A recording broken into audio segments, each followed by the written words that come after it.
తాకట్లో ఉన్న మీ బంగారాన్ని విడిపించి ఆ రోజు ఆన్లైన్ రేటుకి కొంటాం. Sharma gold company. నమస్కారం, వెల్కమ్ టు సుమన్ టీవీ. నేను గీతాంజలి. ప్రస్తుతం మనతో పాటు భారతీయ శంకరపీఠం వ్యవస్థాపకులు, ప్రముఖ ఆధ్యాత్మికవేత్త బ్రహ్మశ్రీ అన్నవరపు తిరుపతిమూర్తి అవధాని గురువు గారు ఉన్నారు. వారితో మాట్లాడదాం. గురుగారు నమస్కారం అండి. ఓం శ్రీ మహాగణాధిపతయే నమః. రాబోతున్నటువంటి మార్గశిర అమావాస్య డిసెంబర్ 19. అవునమ్మా. ఆ రోజు విశేషం ఏంటండి? అంటే ప్రతి అమావాస్యకి విశిష్టత ఉంటుందని చెబుతారు కదా, అవును. ఈ మార్గశిర అమావాస్య గురించి తెలియచేయండి. యత్తే దేవా అదధుర్భాగధేయమమావాస్యే సంవసంతో మహిత్వా సా నో యజ్ఞం పిపృహి విశ్వవారే రయిన్నో దేహి సుభగే సువీరం. చెప్పేటువంటి ప్రతి విషయాన్ని జాగ్రత్తగా శ్రద్ధగా విని ఆచరించటం వలన గర్భశోకం పుత్రశోకం అనేటువంటి దాని నుంచి బయటపడేటువంటి అవకాశం భగవంతుడు అనుగ్రహిస్తాడు. ఒక్క మాట మీకు చెప్పగలను విషయం. అమావాస్య మనకు తిథి ఏదైనప్పటికీ అమ్మా 23, 22, 24, 26 అలా అటు ఇటుగా వస్తూ ఉంటుంది. ఎక్కడో ఒకసారి ఉన్నప్పుడు ఎక్కువగా వెళ్తుంటుంది. అలా ఒక 3 విధానాలు కలిసి వస్తే అది ఏ నక్షత్రంలో అయితే ఉంటుందో ఆ నక్షత్రం ఒకవేళ చతుష్పాది నక్షత్రం కానీ త్రిపాది లాంటిది ఏదైనా వచ్చినా చతుష్పాది అయితే ఆ నక్షత్ర జాతకులకి ప్రమాదం వస్తూ ఉంటుంది. అందులో ప్రధానంగా అమావాస్య 27 గంటలు ఉందండి. అహోరాత్రము అని అంటారు. 27 గంటలు ఉంది. శూలయోగంతో వచ్చింది. అంటే ఈ అమావాస్య నుంచి ఒక దగ్గరగా 36 నుంచి 38 రోజులలో జరగబోయేటువంటివి. ఏ ప్రమాదమైనా జరగవచ్చు, ఎలాంటి సమస్య అయినా ఉత్పన్నం కావచ్చు. పుత్రశోకం, కొంతమందికి గర్భశోకాలు కలిగేటువంటి పరిస్థితి కూడా భయపెట్టట్లేదు, చెప్తున్నాను. అలాగే అదే రోజున శూలయోగంతో పాటుగా 2 నక్షత్రాలు నేను చెప్తాను. ఇందులో స్త్రీలైనా పురుషులైనా ఇంట్లో ఒకరే సంతానం ఉన్నారు, మరి స్త్రీ కావచ్చు పురుషులు కావచ్చు, ఆ వారి యొక్క తల్లిదండ్రులు మాత్రం తస్మాత్ జాగ్రత్త. మామూలుగానే ఒక స్త్రీ ఒక పురుషులు ఒకరే సంతానం ఉన్నవారికి ఒక రకమైనటువంటి భరితం ప్రమాదంగా ఉంది. అదే కనుక ఆ జ్యేష్ఠ నక్షత్రము మూలా నక్షత్రంలో జన్మించిన జన్మ కనుక ఉన్నట్లయితే ప్రభావం మరింత ఎక్కువగా ఉండే అవకాశం ఉందమ్మా. దాని యొక్క పూర్తి ప్రభావం విభావం మనం చూసుకోవాలనుకుంటే జ్యేష్ఠ నక్షత్రం కూడా 27 గంటలు ఉంది. స్వతహాగా అంతంత సేపు నక్షత్రాలు ఉండవు. జ్యేష్ఠ నక్షత్రం కూడా 27 గంటలు ఉంది. మూలా నక్షత్రము కూడా ఆమూలాగ్రంగా 27 గంటల నుండి అమావాస్య గడియలలో 8 గంటలు ఉంది. 8 అంటే ఆయుష్ స్థానం. ఇవి మామూలుగా నేను ఏదో రాసుకోవటం కోసం ఒక్కొక్కటి తీస్తున్నాను. సడన్గా నాకు అందులో అమావాస్య 19 తారీఖు ఎట్లాగో ఉంది కదా, దాని గురించి రాసుకుంటాను. ప్రతి ఒక్కటి రాసుకుంటుంటే అమావాస్య 27 గంటలు, జ్యేష్ఠ నక్షత్రం మూలా నక్షత్రం ఇది 27 గంటలు, పూర్వం ఉత్తరం అంటే మొదలు చివర కలిపితే 27 గంటలు. ఇందులో భుక్తి భోజ్యం అనేటువంటిది గడిచినటువంటిది 8 గంటలు అంటే ఆయుష్ స్థానం. ఇంత ప్రభావం వాటిల్లిందా అని మనస్సుకు కొంచెం కష్టం అనిపించింది. ఎందువల్లంటే నాకు కూడా ఒకడేగా ఉంది, నాకు కూడా ఒకడే ఉన్నారు. అలా ఎంతోమంది ఉండవచ్చు.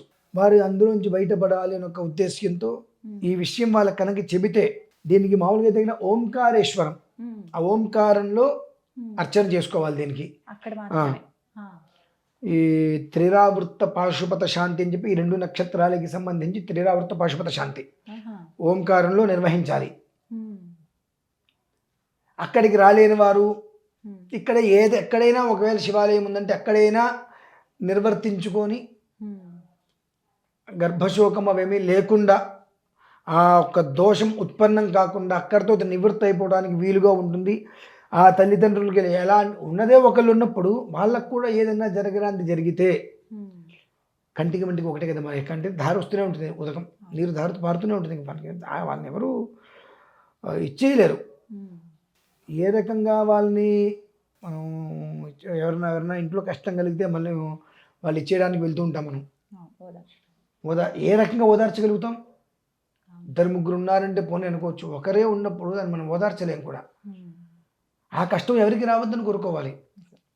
ఆ నక్షత్రం కాకపోయినా నాకు ముందు ఒకడే పిల్లవాడు, అంటే నేనైతే ఓంకారం వెళ్తున్నానమ్మా. 19వ తారీఖు ఓంకారం వెళ్ళి ఈ జ్యేష్ఠ నక్షత్రము అంటే ఎవరైతే కనుక ఇంటికి జ్యేష్ఠులు ఒకలే స్త్రీలు కానీ పురుషులు కానీ ఉన్నారు, వారు ఎవరైనా మాతోటి వస్తే తీసుకువెళ్తాము. లేదు అంటే ఎవరైనా వారి రాలేని పక్షం పరోక్షంగా గోత్రనామాలు ఇస్తే తీసుకోవడం జరుగుతుంది. నేనైతే అక్కడికి వెళ్ళి ఖచ్చితంగా ఆ పాశుపత శాంతి అనేటువంటి నిర్వర్తించుకొని 4:30 నుంచి 5 గంటల సేపు కదలకుండా ఒకే రాయి మీద ఆ నది ప్రాంతంలో కూర్చొని 44 రుద్రాలు పారాయణ చేసి లేవాలి. 44 అంటే 8 అంటే ఆయుష్ ప్రమాణంలో ఎవరికి కూడా ఆయుష్ అనేటువంటిది కానీ ఆరోగ్యం అనేటువంటిది కానీ ఏ ఇబ్బంది ఎవరికి ఎలాంటి ప్రమాదము రాకుండా అనే ఉద్దేశంతో నేనైతే వెళ్తున్నానమ్మా. ప్రతి ఒక్కరిని కూడా ఏమాత్రం అవకాశం ఉన్నా ఓంకారేశ్వరుని వెళ్ళమని చెబుతా. దీనికి కొంతమందికి ప్రశ్న, ఓంకారేశ్వరం ఎందుకు వెళ్ళాలి? అక్కడికి మాత్రమే ఎందుకు అనేది ప్రాణ బీజం ఒకటి ఉంటుందమ్మా. ప్రణవం ఓం అనేటువంటిది ప్రాణబీజం. అకార ఉకార మకారాలు కలిస్తే ఓంకారం. ఓం నమశివాయ అంటే 8 అక్షరాలు, అకార ఉకార మకారాలు 3 అక్షరాలు, నమశివాయ 5 అక్షరాలు కలిసి 8 ప్రాణాన్ని నిలబెట్టేటువంటిది. ఆ ఓం అనేటువంటిది ప్రాణజీవానికి మూలం. అంటే ఇది గండం కాస్త గట్టిగానే ఉన్నది కనుక ఏ ప్రమాదము రావద్దు. 36 రోజుల వ్యవధి. అది చిన్నదైనా పెద్దైనా బండి మీద వెళ్తూ కింద పడ్డా ఏదైనా ప్రమాదమే. ఏ ప్రమాదము ఎవరికి రావద్దు. ఊరికి కింద పడితే ఏదో పైపైన ఏదో గీరుకుంది అంతే, పెద్ద ఏం లేదు అంటే ఒక 2-3 గంటలు కూడా హాస్పిటల్లో ఉండవలసిన అవసరం రావద్దు. ఏ పరిస్థితులు కూడా అనే విషయాలు దృష్టిలో ఉంచుకొని అక్కడ చేయడానికి మూల కారణం ఏంటంటే ఓం అనేటువంటిది ప్రణవం, ప్రాణజీవం కనుక ఏ పరిస్థితులలోనూ ఎవరికి ఎలాంటి సమస్య ఉండకుండా ఉండాలి అనే ఉద్దేశంతో నా వరకు నేనైతే ఓంకారంలోనే నిర్వహించాలి అని అనుకున్నానమ్మా. అమావాస్య కూడా అహోరాత్రం ఉంది. మామూలుగా అహోరాత్రం చాలా తక్కువగా వస్తూ ఉంటాయి. అటువంటిది అక్కడ భయం పట్టుకుంది. భయం అంటే కాస్త కంగారు పడ్డా. 27 గంటల అమావాస్య ఉంది, అదే 27 గంటల నక్షత్రము ఉంది.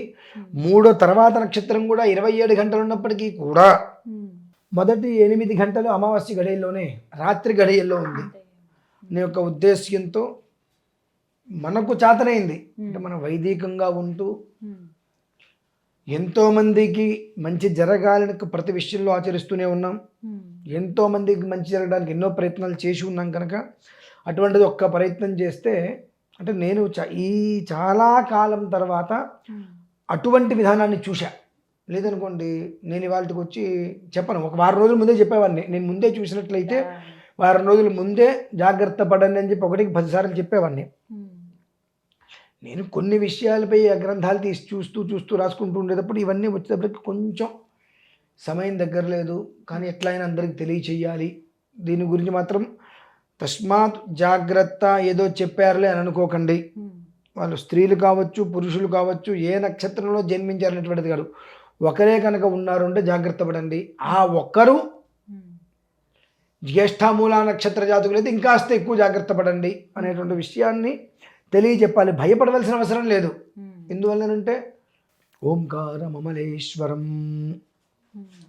ఒక ద్వాదశ జ్యోతిర్లింగాలలో సౌరాష్ట్రే సోమనాథంచ శ్రీశైలే మల్లికార్జునం ఉజ్జయిన్యాం మహాకాలం ఓంకారమమలేశ్వరం. ఓంకారేశ్వరుడు అమలేశ్వరుడు ఇద్దరు అక్కడ ఉన్నారు. 4వది 4 అనగా ఇందులోకి వస్తే ధర్మ అర్ధకామ్య మోక్షం వస్తుంది. జాతక భాగంలో వస్తే మాతృస్థానం 4 అనేటువంటిది. ఇందాక మీతో ఏమన్నానమ్మా, గర్భదోషము పుత్రశోకము గర్భశోకము రావద్దు అన్న. వస్తే తల్లికేగా వచ్చేది ఆ బాధ కనుక ఆ బాధ రావద్దనే ఉద్దేశంతో ఓంకారం అమలేశ్వరం అనేటువంటిది. ఆ ఓంకారేశ్వర క్షేత్రం ద్వాదశ జ్యోతిర్లింగాలలో 4 అంటేనే మాతృస్థానం.